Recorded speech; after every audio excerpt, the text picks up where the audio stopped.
શકો છો આ કર્ણાવતી ક્લબની સામેની સાઈડ છે એ આ બનાવી રહ્યા છે, જે આ ભાજપ સરકારની આ જે ભ્રષ્ટાચારની નીતિ છે એ આ તમારી સામે ઉજાગર કરવા માટે આધાર સોશિયલ મીડિયામાં નાખું છું. તમામ મીડિયાને જાણ થાય કે આનો વિડીયો ઉતારી, આના વિદ્યુત ઉતારી અને મીડિયા ચલવે.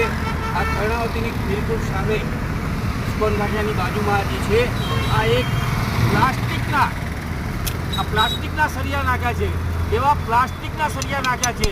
હવે વિચાર કરો, આપણે ગામડાઓમાં તો રેડિયા છે ને ધાબુ ભરે તો લોખંડના સળિયા નાખતા હોય છે. આ પ્લાસ્ટિકના સળિયા નાખીને શું સાબિત કર્યું છે કે જનતાના ટેક્સના પૈસા ભ્રષ્ટાચાર કરવા માટે છે. જનતાના ટેક્સ ભરતી નથી, જનતા ટેક્સ ભરે, મોટા મોટા પુલ તૂટી જાય, મોટા મોટા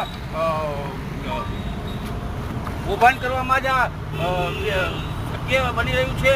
હવે આગળના દિવસોમાં આની મોટી તપાસ થવી જોઈએ.